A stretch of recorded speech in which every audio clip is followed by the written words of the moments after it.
Bonjour à tous et bienvenue dans cette nouvelle vidéo. Aujourd'hui, je vais vous parler de la peur de se lancer.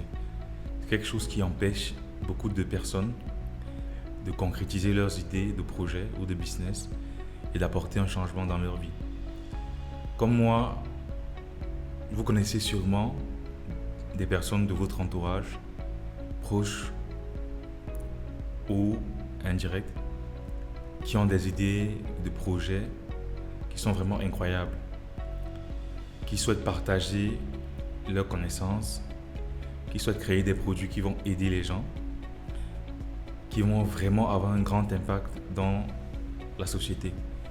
Mais ils n'arrivent pas à sauter le pas, ils n'arrivent pas à quitter du projet qui est dans leur tête, qui est dans leur PDF, qui est dans leurs analyses, qui est dans leur business plan, à quelque chose de concret qui aide réellement les gens au quotidien. Dans cette vidéo, je vais vous partager quelques astuces qui m'ont aidé à aller au-delà de cette peur et à concrétiser mes idées et apporter un changement dans ma vie. Donc, j'espère que cela va vous aider vous aussi à réaliser vos rêves et atteindre les objectifs de réussite que vous vous êtes fixés. La peur de se lancer est généralement alimentée par des blocages qu'on a. L'un des premiers blocages, c'est la peur, tout simplement. Et la peur sous toutes ses formes. Que ce soit la peur du regard des autres, la peur des moqueries, la peur des critiques, la peur de paraître tout simplement ridicule. Et cette peur, toutes ces formes de peur sont tellement puissantes quand on y accorde notre attention, quand on se focalise dessus. C'est tellement puissant que ça nous paralyse en fait. Et une fois qu'on est paralysé, on se trouve des excuses pour ne pas passer à l'action. Pourtant, le regard des autres et les critiques peuvent nous aider à améliorer notre projet en fait. Le fait de parler de votre projet ou le fait de vous lancer, c'est clair qu'au jour 1, vous ne serez pas exceptionnel, tout ne va pas marcher. Mais c'est le feedback des autres qui va vous permettre de vous améliorer quotidiennement. Je vais prendre un exemple. Imaginons que vous souhaitez commercialiser un produit. Prenons, je ne sais pas, un produit alimentaire. Okay. Le jour 1, la première version de votre produit ne sera pas la même, ne sera pas aussi de meilleure qualité que la version de ce même produit 5 ans plus tard. Maintenant, au jour 1, il y aura des personnes qui vont vous faire un feedback, que ce soit sous forme de critiques positives, de critiques négatives, de moqueries. Le bon mindset, c'est de considérer tous ces retours comme des feedbacks et des opportunités pour améliorer votre produit. L'un des feedbacks, ça peut être votre emballage est moche. Quand vous avez ce genre de retour, ça peut vous blesser effectivement, mais vous avez une information derrière. Il faut juste avoir le détachement de se dire que, ok, peu importe l'intention, qu'elle soit positive ou négative, je préfère en tirer le meilleur. Donc, ok, j'ai un feedback, mon emballage est moche, donc qu'est-ce que je peux faire pour l'améliorer? Donc, si la personne qui a donné cette critique-là, s'il le faisait dans le sens de se moquer de vous, il vous a quelque part apporté un plus. Pareil, les feedbacks positifs que vous aurez, les critiques positives, qui sont bienveillantes, vous devez les accueillir, vous devez vous détacher émotionnellement, également les accueillir pour travailler dessus et améliorer votre produit. Les moqueries, vous ne devez pas tout simplement les écouter, donc et continuer à vous concentrer sur les objectifs que vous avez en fait. Donc, généralement, quand on a une idée de projet, c'est parce qu'il y a des personnes, en fait, il y a un problème qu'on veut résoudre, il y a des personnes qu'on veut aider. Et que l'autre vous concentrer sur des moqueries et vous arrêter dessus, vous devez plutôt vous concentrer sur la mission que vous vous êtes donnée d'apporter de l'aide à votre clientèle cible en particulier. Et bien évidemment, le retour financier qui en résulte. Alors, une fois que vous aurez transcendé les différents blocages liés à la peur, il reste quand même un autre blocage que je trouve assez récurrent. Et ce blocage, c'est l'idée selon laquelle il vous manque quelque chose pour vous lancer. En effet, je connais beaucoup de personnes qui ont encore une fois des idées exceptionnelles, que je trouve exceptionnelles, mais qui ne se lancent pas parce que ils pensent qu'il leur manque quelque chose. Donc, ils pensent qu'ils ont besoin d'argent pour lancer leur projet. Ils pensent qu'ils ont besoin de matériel pour lancer leur projet. Donc, il y aura toujours pour eux quelque chose qui manque, qui est extérieur à eux pour réaliser leur projet. Et avec cet état d'esprit, vous n'allez tout simplement pas passer à l'action. Ce genre de personnes qui pensent qu'il leur manque quelque chose d'extérieur, très souvent, même lorsqu'ils obtiennent ce qu'ils pensaient, ils vont encore trouver quelque chose qui manque pour les empêcher de se lancer. Donc typiquement, ce genre de personne qui va vous dire il manque tel outil. Et lorsqu'il y a cet outil, enfin, ça peut être un ordinateur avec des caractéristiques spécifiques, ou ça peut être une somme d'argent précise. Mais une fois qu'elle obtient cette somme d'argent ou cet ordinateur ou cette caméra ou telle machine de production, finalement elle ne se lance pas et trouve encore une autre excuse de ressources extérieures à elle qui l'empêche de se lancer. Alors que personnellement, pour se lancer, vous devrez tout simplement commencer avec ce que vous avez. Moi, je suis convaincu, avec ma petite expérience de la vie, que peu importe l'idée de projet que vous avez, vous pouvez vous lancer avec ce que vous avez. Pour encore illustrer mon point de vue, je vais vous prendre un exemple de quelqu'un qui a pour projet de lancer une très très grande marque de cosmétiques par exemple. Alors, je prends cet exemple parce que j'ai une connaissance qui a ce genre de projet et qui va se reconnaître dans cette vidéo. Donc, si vous avez par exemple pour projet de lancer une très grande marque de cosmétiques qui vraiment sera présent à l'international, en Afrique, en Europe, au jour 1, vous n'avez probablement pas les ressources pour vous lancer. Ok? Et c'est tout à fait normal de ne pas avoir les ressources. C'est tout à fait normal de ne pas avoir les ressources parce que la plupart d'entre nous ne sommes pas des enfants de Bill Gates ou de Dangote. Donc, on n'a pas le réseau, on n'a pas le financement nécessaire, on n'a pas les connaissances pour faire tout parfaitement le premier jour. Donc, pour, encore une fois, aller au-dessus de ce blocage-là et lancer votre projet, la bonne chose à faire, c'est de commencer très petit. Par exemple, vous souhaitez avoir une grosse marque de cosmétiques qui va vendre dans le monde entier, mais vous n'avez pas encore les centaines de produits qui sont prêts. Vous n'avez pas encore tout ce qui est logistique pour vendre au-delà des frontières de votre pays. Vous n'avez pas encore toutes les ressources marketing pour faire de la publicité de façon agressive et avoir le maximum de clients dès les premières semaines. Mais vous pouvez commencer par un seul produit. Vous pouvez commencer par fabriquer un seul produit, je ne sais pas. Dans l'industrie cosmétique, ça peut être, vous pouvez par exemple décider de commencer par une huile. Je ne sais pas, une huile de cheveux tout simplement, un truc très classique. Et vous fabriquez votre produit, vous faites un seul emballage simple avec votre marque, votre numéro de téléphone dessus. Vous n'avez même pas besoin de site internet pour commencer. Et puis, vous fabriquez juste 5 produits par exemple, 5 versions de ce même produit, de cette huile de cheveux par exemple. Et vous partez sur Facebook, vous publiez vos produits sur Marketplace. Dès que vous vendez les 5 premiers produits, les premiers retours de clients que vous aurez sur ces produits, cela va vous encourager à avancer et les premiers retours vont vous permettre aussi d'améliorer ce produit. Et aussi, vous pourrez demander à vos 5 premiers clients, par exemple, quel autre produit dont ils ont besoin en plus pour avoir une idée du prochain produit à vendre.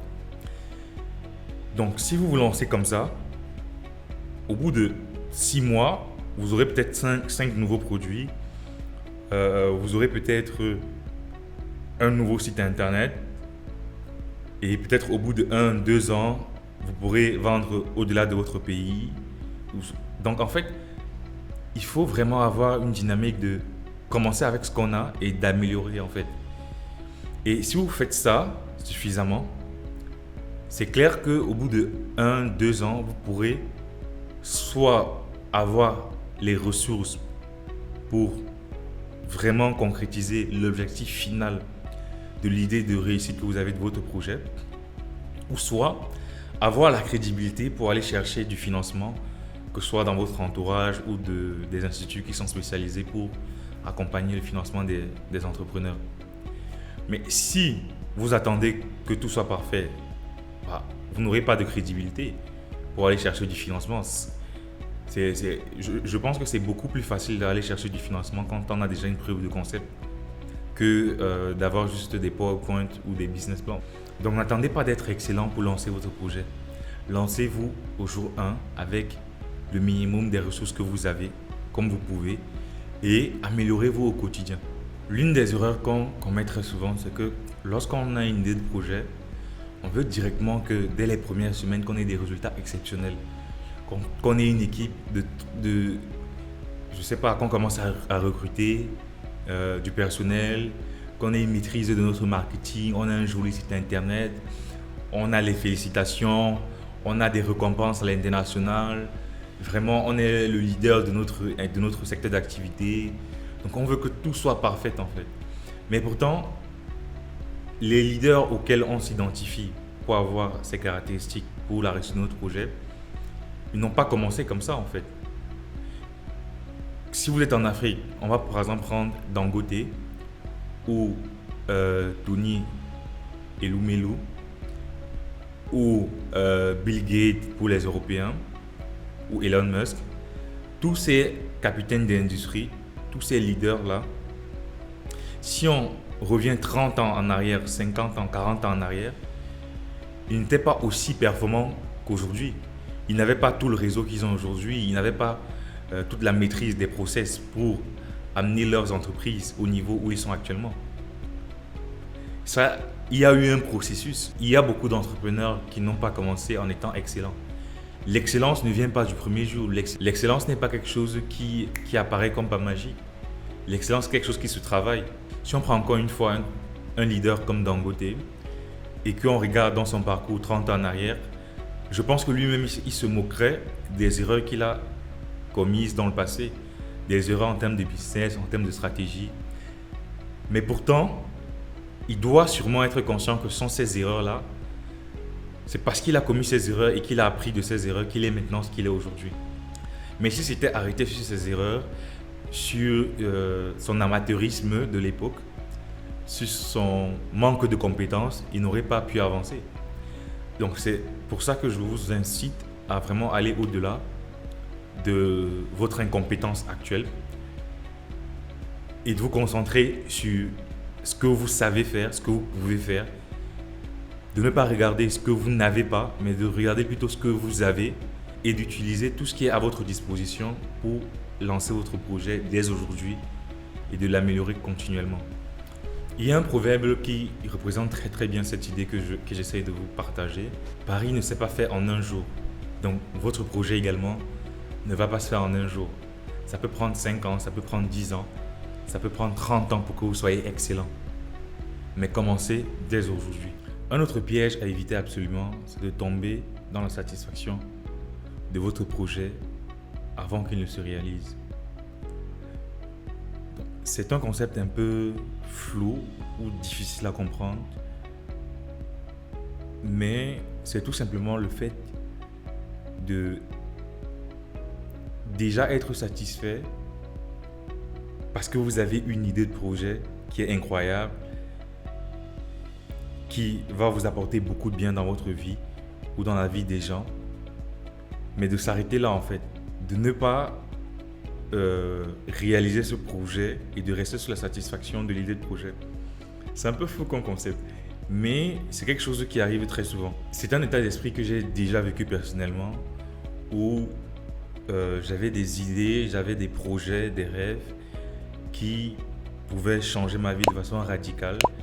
Et dans la projection de ces idées-là ou de ces projets-là, j'avais vraiment un impact énorme dans la vie de millions de personnes et j'étais successful. Mais je restais sur le fait d'avoir cette idée-là. Et le fait d'avoir cette idée, pour moi, je me percevais comme quelqu'un d'exceptionnel juste parce que j'ai cette idée. Mais je ne mettais pas d'action en place au quotidien.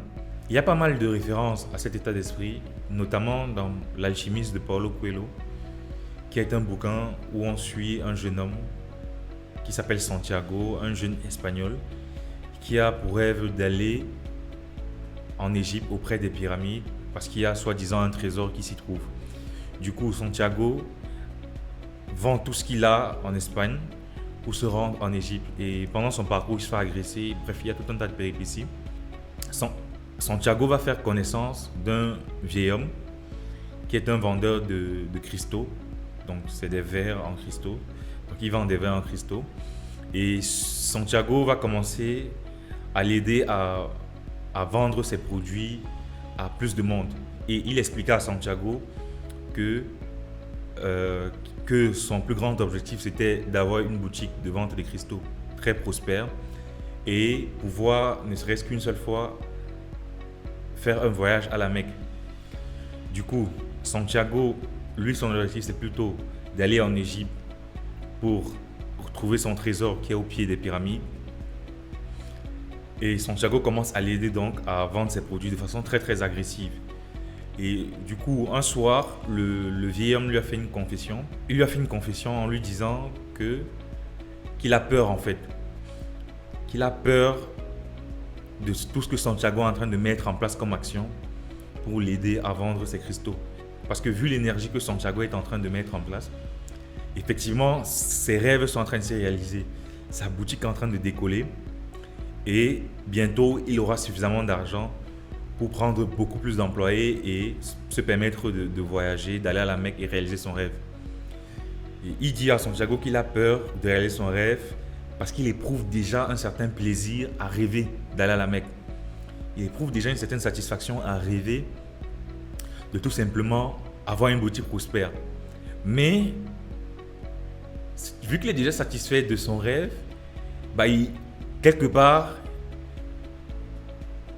il n'aimerait pas que Santiago continue à travailler avec lui. Mais bien sûr, par la suite, tout va bien se passer. Santiago et lui vont développer la boutique et le vieil homme pourra aller à la Mecque. Et si je pense bien, je pense même qu'il n'ira pas. Finalement, il essaiera de ne pas y aller. Mais Santiago va continuer son chemin. Il y a encore une autre référence à cet état d'esprit qui est très très dangereux. Dans le film Collatéral de Tom Cruise et Jamie Foxx. Donc, Jamie Foxx est un chauffeur de taxi qui a un rêve vraiment de ne plus être un chauffeur de taxi lambda, d'avoir une société de transport de luxe avec des véhicules Mercedes, des véhicules qui sont très très classe. Mais du coup, il lui manque un financement. Et c'est un projet qu'il a en tête depuis plusieurs années. Et il a même un cahier où il a toutes ses notes, il a des croquis des véhicules, il a les croquis de comment est-ce que ses chauffeurs et sa société seront organisés. Et il traîne ce projet en fait depuis plusieurs années, mais ne fait aucune action concrète pour trouver le financement et se lancer. Il n'est jamais allé voir un banquier, il n'a jamais fait le pas. En dehors de ce projet entrepreneurial, Jamie Foxx a rencontré une dame avec qui le courant est très bien passé et avec qui il pourrait potentiellement avoir une belle histoire d'amour. Mais encore une fois, il ne fait rien pour la rappeler. Tout comme son projet entrepreneurial, il ne passe pas à l'action et rien ne va se passer. Donc dans le film, Tom Cruise le met face à son manque d'action et le fait que s'il continue comme ça, il va mourir sans jamais réaliser ses projets. Donc l'état d'esprit d'être satisfait de l'idée de ses projets et de se croire exceptionnel juste parce qu'on a ses idées ou ses projets ou ses rêves. C'est un état d'esprit très très dangereux. Et si vous vous reconnaissez dans cet état d'esprit, la solution, c'est de passer à l'action. Nous sommes arrivés au terme de cet épisode. J'espère que tout ce qui a été dit va vous aider à vous lancer dès aujourd'hui, que vous n'aurez plus d'excuses, que ce soit l'âge, que ce soit le manque de ressources, que ce soit la peur. N'hésitez pas à poser vos questions si vous en avez dans l'espace commentaire pour ouvrir le débat et aussi à partager votre expérience. C'était Christian Chamadeu, je vous souhaite une très bonne journée, à très bientôt.